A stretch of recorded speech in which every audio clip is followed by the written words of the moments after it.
Selamat pagi, saya Indra Simanjuntak. Di sini saya akan mempresentasikan dua buku, yaitu tentang filsafat olahraga, yaitu buku pertama Filsafat sebagai Ilmu Kritis dan Manusia dan Olahraga. Yang pertama yang saya akan presentasikan adalah buku pertama tentang manusia dan olahraga. Dan lalu lanjut ke bab 1. Kesehatan menyangkut segala permasalahan yang berkaitan langsung dan tak langsung dengan kualitas sehat manusia. Faktor apa saja yang berkaitan dengan kualitas sehat manusia dapat kita pahami dengan jelas manakala kita telah definisi sehat itu sendiri. Bab 1 ini menguraikan aspek kesehatan dan kebugaran jasmani, terutama ditinjau dari ilmu filsafat olahraga. Yang pertama, makna kesehatan dan kebugaran jasmani.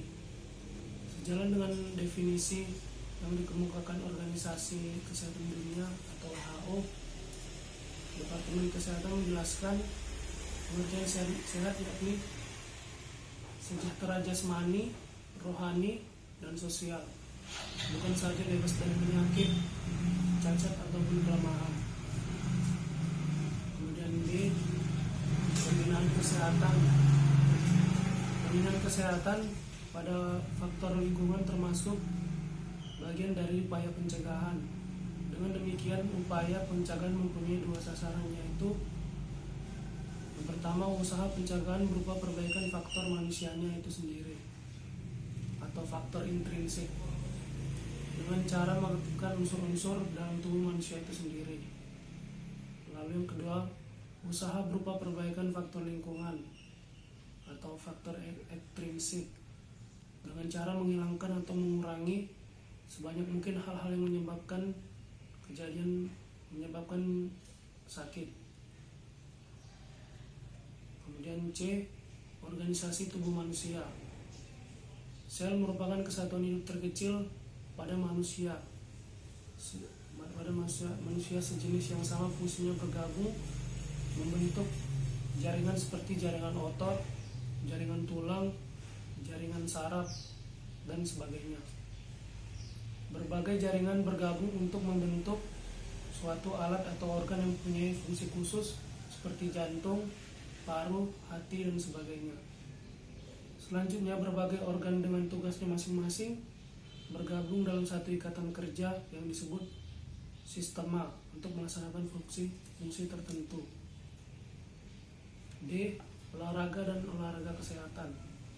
Olahraga ialah serangkaian gerak raga yang teratur dan terencana yang dilakukan orang untuk mencapai suatu maksud atau tujuan. Berdasarkan tujuan yang sudah dicapai, maka olahraga dibagi menjadi: pertama, olahraga prestasi, tekanannya pada pencapaian prestasi. Kemudian olahraga rekreasi, tekanannya pada rekreasi. Lalu olahraga pada pencapaian kesehatan. Dan yang terakhir, olahraga pendidikan, tekanannya pada pencapaian tujuan pendidikan, yaitu intensitas olahraga itu sendiri akan sangat ditentukan oleh tujuan apa yang hendak dicapai. Sedangkan manfaatnya bagi derajat kesehatan dinamis akan sangat tergantung pada intensitas pelaksanaannya. Hal ini akan dibicarakan lebih lanjut pada bagian sasaran olahraga kesehatan. Ya. Selanjutnya yaitu E, sasaran olahraga kesehatan. Sasaran minimal olahraga kesehatan dimaksudkan untuk mempertahankan dan memelihara kemampuan gerak yang masih ada, mengusahakan meningkatkannya melalui latihan-latihan peregangan dan pelemasan untuk memperluas pergerakan persendian. Dengan demikian kelentukan atau flexibility yang menjadi dasar untuk pergerakan dapat dipelihara dan ataupun ditingkatkan. Sasaran utama olahraga kesehatan dimaksudkan untuk memelihara dan meningkatkan kekuatan atau daya tahan otot-otot untuk dapat meningkatkan kemampuan gerak lebih lanjut. Kemudian F, olah daya atau metabolisme. Sasaran utama olahraga kesehatan yaitu memelihara dan atau meningkatkan kapasitas aerobik Setiap orang yang tidak teratur berolahraga akan memiliki kapasitas aerobik yang rendah. Nilai kapasitas aerobik mencerminkan derajat sehat seseorang. G. Kemudian G, ketahanan dan kelelahan. Untuk menyediakan energi bagi kegiatan olahraga, gerak atau kerja terdapat dua mekanisme, yaitu yang pertama olah daya anaerob yang langsung mewujudkan gerak dan merupakan kemampuan endogen ES1 khususnya otot. Kemudian yang kedua olah daya aerob yang juga dilaksanakan oleh ES1 atau otot namun bergantung pada kemampuan fungsional ES2. Maksudnya tanpa peran serta ES2 olah daya aerob tak mungkin terlaksana, aktivitas gerak ES1 akan segera terhenti. Jadi makin tinggi fungsional ES2, makin tegar kelangsungan penampilan ES1. Kemudian di sini bab 2 menjelaskan tentang aspek pendidikan kesehatan dalam olahraga. A. Pengertian dan tujuan pendidikan kesehatan.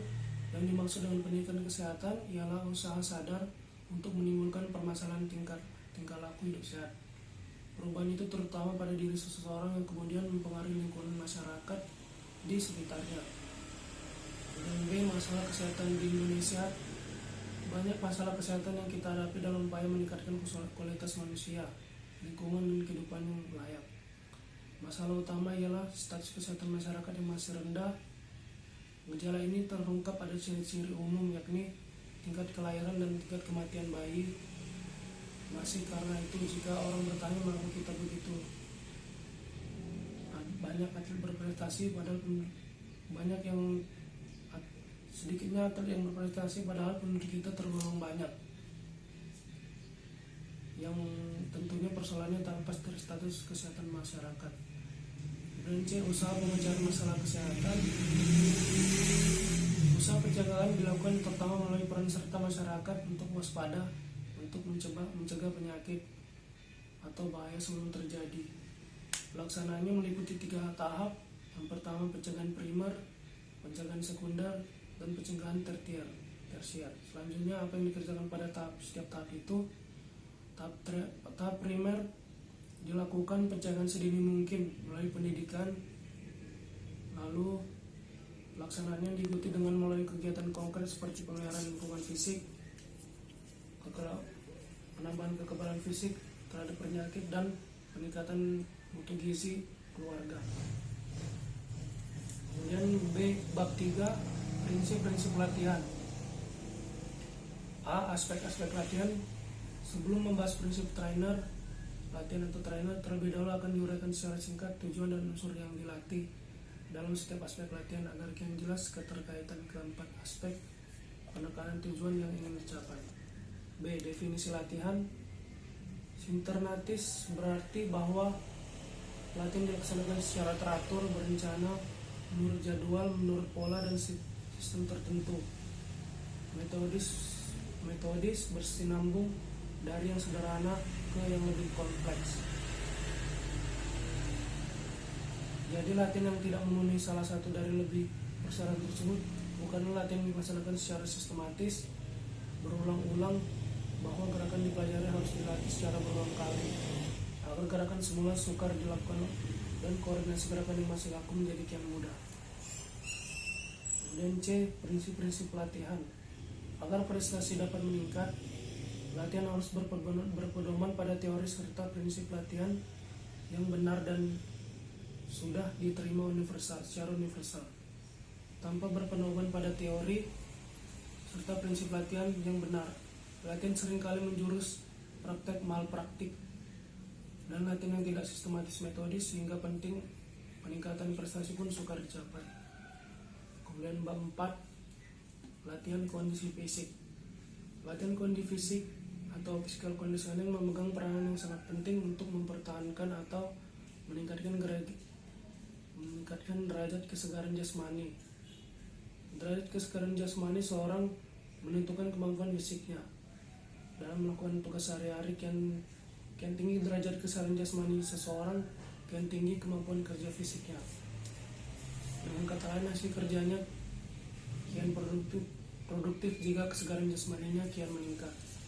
Selain berguna untuk meningkatkan kesegaran jasmani, latihan kondisi fisik merupakan program pokok dalam pembinaan atlet berprestasi dalam suatu cabang olahraga. Atlet yang memiliki kesegaran jasmani yang baik akan terhindar dari cedera dan yang biasanya sering terjadi jika seseorang melakukan kerja fisik yang berat. Kemudian bab 5, gizi olahraga. A. Nasib dan fungsi makanan dalam tubuh. Makanan yang kita makan sehari-hari kebanyakan merupakan campuran berbagai bahan makanan yang telah diolah. Setiap bahan makanan kecuali gula dan minyak merupakan campuran dari berbagai zat gizi yang bahan bakunya bukan zat gizi. Bahan yang termasuk adalah karbohidrat, lemak, protein, mineral, dan air. Oksigen dan udara yang dihirup paru-paru ke dalam pembuluh darah diikat oleh Hb dalam pembuluh darah dan lalu beredar ke seluruh tubuh. B. Sumber energi dan kontraksi otot pada olahraga. Yang pertama, macam serabut otot rangka. Serabut otot rangka seseorang gabungan dua macam serabut yang berbeda sifat-sifatnya secara morfologis dan biokimia. Serabut dibedakan menjadi tipe 1 dan 2. Kemudian metabolisme dan sumber energi olahraga. Pada setiap gerakan akan terjadi kontraksi dan relaksasi otot. Energi yang diperoleh dari energi yang dibebaskan dari reaksi kimia, terutama perubahan ATP menjadi ADP. C. Peranan makanan dalam menunjang prestasi atlet. Prinsip pemberian makanan bagi atlet adalah memberi masukan gizi yang sesuai dengan kebutuhan tubuh. Yang dimaksud sesuai dengan kebutuhan tubuh yaitu mengganti dan menyediakan zat gizi dan yang akan digunakan selama menjalankan proses yang memberikan kebugaran jasmani bagi atlet. D. Kemudian D. Ya. Kemudian kebutuhan komposisi, pengaturan pemberian zat gizi. Seorang pelatih seharusnya dapat memberikan informasi kepada pembuat menu tentang jurnal dan komposisi zat gizi yang dibutuhkan untuk memenuhi jadwal, lama, dan jenis kegiatan latihan. Kebiasaan makan serta jenis makanan yang tak disukai ataupun disukai atlet yang diasuhnya. Pemantauan status gizi atlet khususnya dapat dilakukan oleh pelatih atlet sendiri, namun penting adalah pemantauan status energinya dan komposisi lemak tubuh atlet. Kemudian kita beralih ke buku 2. Sekian untuk buku 1. Kemudian kita beralih kembali ke buku 2 dengan judul buku Filsafat sebagai Ilmu Kritis. Langsung saja ke bab 1. Filsafat sebagai ilmu kritis adalah yang pertama dibahas, yaitu A. Filsuf dan minat politik. Ada gejala yang cukup mencolok. Hampir semua filsuf besar yang sangat berminat akan politik seperti Herakleitos yang menyebutkan perang sebagai bapak dari segalanya serta filsuf-filsuf lainnya. Lalu kemudian B. Apa kerja filsafat? Tinjauan tadi bermaksud untuk menunjukkan bahwa berfilsafat jadi bergulat dengan masalah-masalah dasar manusia. Seakan-akan dengan sendirinya membawa filsuf ke pertanyaan tentang tatanan masyarakat sebagai keseluruhan, yaitu bidang politik. Kemudian C. Filsafat mencari jawaban. Usaha filsafat dengan sendirinya mempunyai dua arah, yaitu filsafat harus mengkritik jawaban yang tak memadai dan filsafat harus mencari jawaban yang benar. Kemudian D. Filsafat sebagai ilmu kritis. Dengan demikian sikap kritis terhadap dirinya sendiri termasuk hakikat filsafat. Filsafat harus mencari jawaban, tetapi tidak ada jawaban yang abadi. Karena itu filsafat tak pernah selesai. Dengan demikian filsafat adalah seni kritik, bukan seakan-akan ia membatasi diri pada destruksi atau seakan-akan takut untuk membawa pandangan positifnya sendiri. Kemudian E. Filsafat sebagai kritik ideologi. Sifat kritis itulah yang membuat filsafat menjadi sarana kritik ideologi atau par excellence. tanpa memasuki debat tentang definisi ideologi, tentang makna hidup atau nilai daripadanya, bagaimana manusia harus bertindak. Ciri khas sebuah ideologi ialah bahwa selalu dimuat tuntutan-tuntutan mutlak yang tidak boleh dipersoalkan. Kemudian F. Filsafat politik. Berbicara fungsi filsafat pada umumnya, di mana membatasi diri pada filsafat politik, filsafat mengenai masyarakat keseluruhan. Secara singkat dapat dikatakan masalah utama filsafat politik adalah masalah legitimasi dalam arti etis terhadap dua lembaga politisi manusia, hukum sebagai normatif penataan masyarakat. Efektif filsafat mengajukan legitimasi terhadap hukum pada hakikatnya. Diajukan tuntutan bahwa hukum harus adil. Kemudian lanjut ke bab 2, etika dalam taman norma-norma. Lalu A, taman norma-norma. Dengan bahasa kita mulai belajar apa yang boleh dan tak boleh, dan hasilnya apakah kita mendapat teguran atau pukulan. Hidup kita sampai mati bergerak dalam taman norma-norma. B. Angin puyuh di taman norma-norma.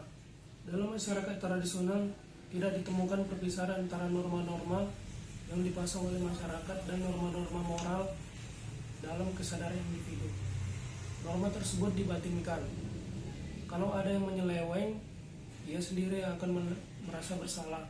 Taman norma yang indah dikecobolakan oleh angin puyuh dari luar apabila di tengah masyarakat muncul adat istiadat lain. Kemudian C. Etika. Kambing atau tukang kebun. Saat kesadaran moral mulai menjadi kekasannya dalam kancah pancaroba dari masyarakat tertutup ke terbuka serta lahirnya etika filsafat yang mengenai permasalahan moral. Karena pertanyaan suara hati, etika di sini dibedakan dari ajaran moral. Kemudian D. Etika fenomenologis.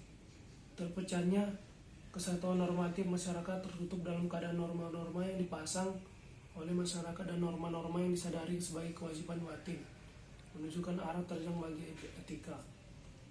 E. Etika normatif. Tetapi etika fenomenologis tidak mencukupi.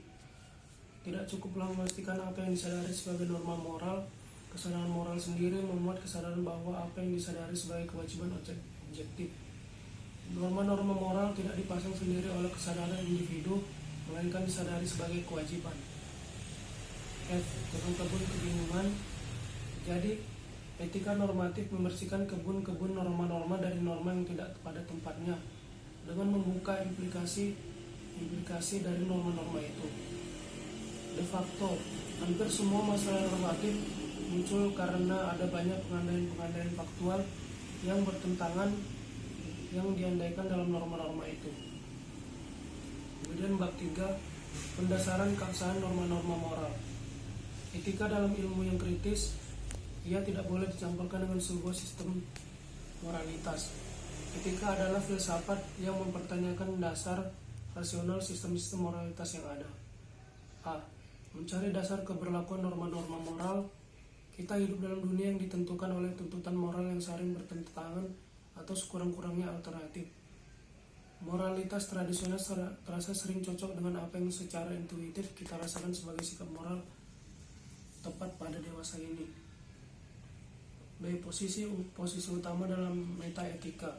Pertanyaan ini tentang pendasaran norma-norma moral menjadi pertanyaan pokok etika selama 60 tahun pertama pada abad ke-20 ini, terutama di daerah berbahasa Inggris, karena mempertanyakan dasar-dasar atau pengandaian seluruh etika normatif. C. Etika hukum kodrat Thomas Aquinas. Benezet Bujo memperlihatkan sesuatu yang hampir saja dilupakan dalam kesadaran umum tentang etika hukum kodrat, tetapi sebenarnya jelas kalau kita membaca bahwa etika hukum kodrat dapat mengizinkan sebuah pluralisme moralitas. Kemudian D. Etika diskurs Jürgen Habermas. Etika adalah istilah yang dirumuskan oleh Karl Otto Appel dan Jürgen Habermas, berbicara tentang perubahan paradigma. Seluruh pendekatan dan arah pandangan antara dua macam etika itu berbeda. Perbedaan hakiki antara Habermas dan Thomas adalah bahwa etika yang dikembangkan berdasarkan oleh Habermas atau bisa dirumuskan begini. Etika tradisional tentang hidup baik berdasarkan pandangan yang tidak dipersoalkan tentang manusia, dunia, dan Allah. Sedangkan etika diskurs berdasarkan proses pencapaian kesepakatan tentang norma-norma moral. Kemudian Pronesis dan Lebenswell. Bujo juga mengkritik Charles Taylor terhadap etika diskurs. Tidak semua unsur kritik itu perlu dilaporkan di sini. Taylor menyatakan bahwa etika diskurs pun tidak dapat bekerja tanpa suatu paham yang baik. Sumbangan etika Afrika. Dalam hubungan ini, Bujo menunjuk etika Afrika dalam komunitas-komunitas Afrika sub-Sahara. Masalah-masalah moral yang perlu diputuskan. Jadi, etika Afrika itu terbuka yang juga mampu untuk menangani masalah-masalah baru. Kemudian bab 4, menyusunnya kebudayaan modern dan filsafat pasca Renaissance. Munculnya masyarakat modern sekitar 200 tahun yang lalu di Eropa selalu melangsung pertanyaan orang. Apa yang menjadi sebabnya? Mengapa kebudayaan modern muncul pada abad ke-18 dan mengapa di Eropa Barat? Masyarakat modern, yaitu bagaimana manusia yang disebut modern, berikut beberapa ciri khasnya. Masyarakat modern pertama-tama adalah masyarakat yang berdasarkan industrialisasi, yaitu menghasilkan suatu perubahan-perubahan total dan amat mendalam dalam gaya hidup manusia. Industrialisasi tingkat pertama sudah dilalui oleh negara-negara industri, dan masyarakat modern adalah masyarakat yang kecuali dalam keadaan darurat dan luar biasa tidak mengalami ketergantungan dari alam. Masyarakat modern menghasilkan perubahan dalam cara berpikir manusia. Modernisasi adalah proses yang sangat kompleks. Banyak sekali pertanyaan barangkali tidak akan dijawab. 3 penemuan di Eropa Barat mungkin suatu perkembangan dinamis, bahwa perkembangan itu menjadi kenyataan, 1 dalam bidang ekonomi dan sosial, dan 2 dalam cara berpikir manusia, yaitu kapitalisme dan dengan teknik modern yang menggunakan industrialisasi dan penemuan subjektivitas manusia modern. Dan yang ketiga, rasionalisme beberapa filsuf pasca Renaissance. Bab 5, Rousseau atau apa guna membaca filsafat politik, yaitu pertama, ilham dari bawah pohon. Kita berada dalam 1949 dan filsuf kitab Jean-Jacques Rousseau kembali ke alam. Untuk memahami goncangan dari hati Rousseau perlu kita perhatikan zamannya. Sejak ke-18 menuju puncak peradaban dunia barat. Kedaulatan rakyat, bagaimana cara untuk mengalihkan manusia kepada martabat alaminya. Jawaban coba diberikan Rousseau dalam teori tentang keadaan umum yang diutarakan dalam bukunya. Kemudian Maximilien Robespierre. Paham kedaulatan rakyat Rousseau berhasil mempesona para pembaca. Kontrak sosial dibakar oleh pemerintah kota Paris dan Geneva. Cita-cita demokrasi. Bagaimana mungkin bahwa cita-cita Rousseau tentang kedaulatan rakyat dan pembebasannya dari segala tirani tangan seorang pengawal menjadi alat teror yang harus memakan sang pemimpin itu sendiri. Sejarah filsafat politik. Jean-Jacques Rousseau hanya salah satu dari filsuf-filsuf negara yang menemukan paham-paham konsepsi yang berhasil untuk menjawab, ungkapkan, memfokuskan, dan mengarahkan apa yang semakin dirasakan masyarakat. Negara Pancasila. Negara kita pun bukan kekecualian. Paham-paham seperti kebangsaan, kemanusiaan, dan negara hukum melawan negara kekuasaan, keadilan, dan tentu saja kedaulatan rakyat masuk dalam undang-undang dasar negara kita. Kemudian bab 6, Adam Muller dan integralistik. Integralisme Supomo mengungkapkan pikirannya tentang negara integralis dalam pidato beliau 31 Mei 1945 dalam rapat Badan Penyelidikan untuk Persiapan Indonesia Merdeka di gedung Chuo Sang-in di Jakarta. B. Faham negara. Adam Hendricks Muller adalah wakil utama dalam romantik Jerman. Tentang masyarakat dengan romantik adalah sebuah gerakan budaya dan rohani dan dari akhir abad ke-18 ke 19. C. Paham negara integralistik. Sekarang kita dapat mencoba merumuskan unsur-unsur utama paham negara integralistik dalam masyarakat sebagai organisme. Yang D. 2 macam kesehatan menurut Thomas Aquinas. Meskipun Thomas Aquinas hanya mencapai umur 48 tahun, karya hasil penanya mengisi lebih dari 1 papan meter buku. Pemikirannya selalu tajam analitis dan to the point. Kemudian paham negara Hegel. Kecuali ada Muller, Spauman juga menunjukkan juga pada Spinoza dan Hegel sebagai sumber pikirannya tentang negara yang integralistik. Kemudian bab 7, Hegel tentang moralitas dan struktur sosial. Sejarah sebagai perkembangan ke arah kemerdekaan. Filsafat sejarah Hegel adalah ia memahami sejarah sebagai rak perkembangan ke arah kemerdekaan yang semakin besar. Beberapa menentukan ditemukannya Hegel pada agama. Bagi Hegel itu munculnya agama Kristiani adalah masuknya paham subjektivitas. B. Hukum moralitas dan Stiglitz. Jadi bagi Hegel kebebasan manusia bukan hanya sekedar otonomi batin, melainkan merupakan hakikat seluruh kerangka sosial di dalam manusia merealisasikan dirinya. C. Beberapa pertimbangan filsafat moral Hegel dapat dipandang sebagai sintesa dialektik dan etika Aristoteles dan etika Kant. Sebagai antitesa, Hegel mengabstrakkan formalitas Kant. Ia meletakkan moralitas keseluruhan ke dalam kesadaran hati manusia. Kemudian bab 8, kritik terhadap beberapa gagasan dasar Karl Marx. Di antara sebagian banyak sudut pandang teori Marx dapat diselidiki. Saya melihat 3 pokok yang mendasari teori Karl Marx yang dapat menjelaskan mengapa pikirannya begitu atraktif.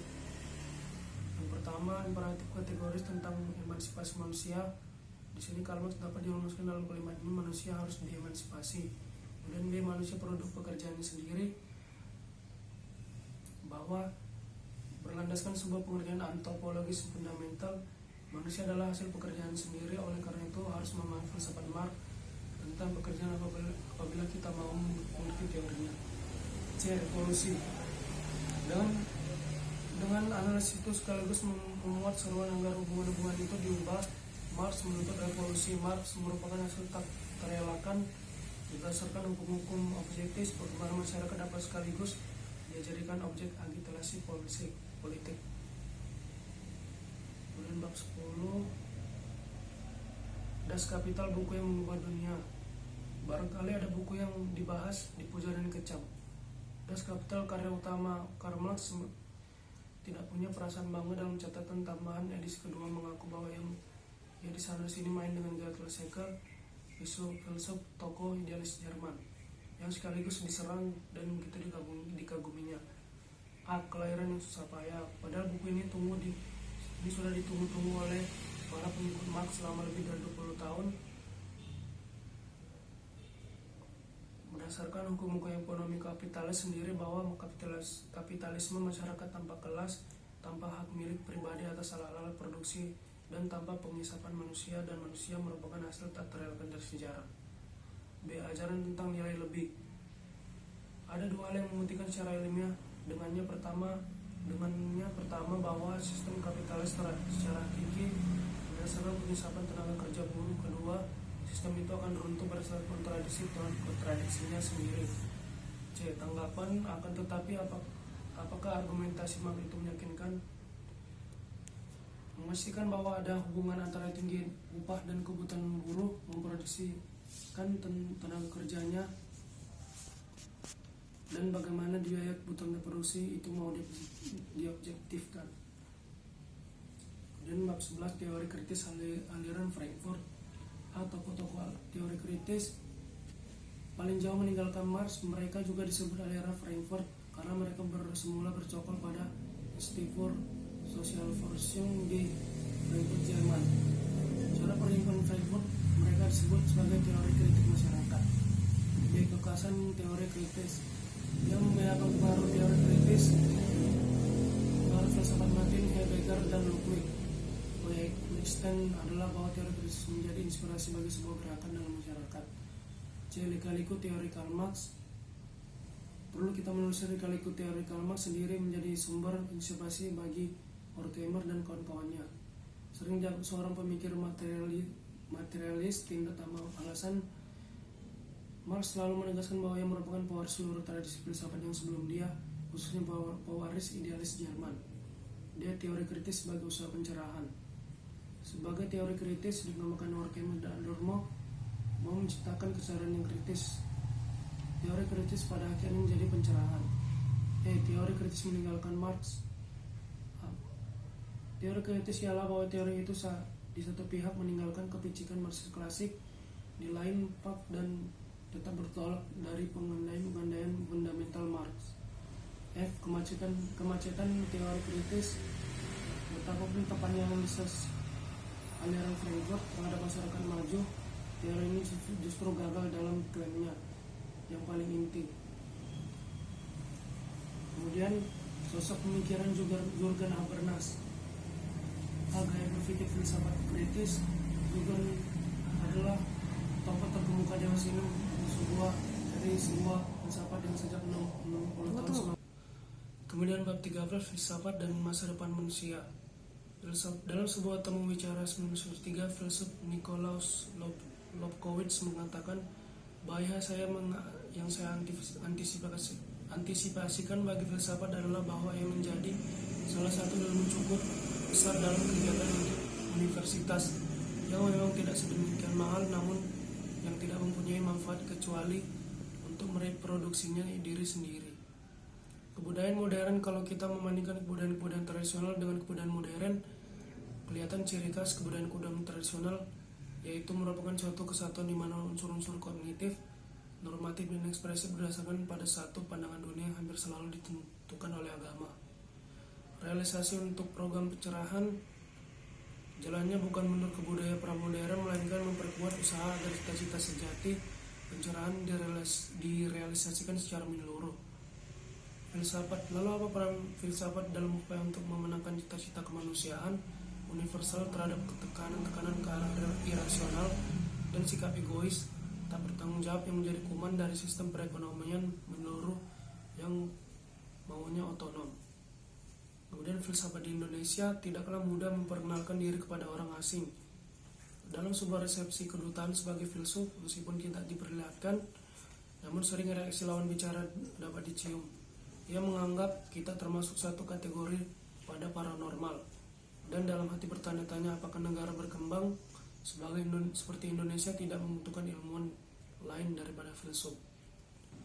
Baiklah, sekian dari presentasi yang bisa saya presentasikan. Jika ada kesalahan kata, saya mohon maaf. Terima kasih.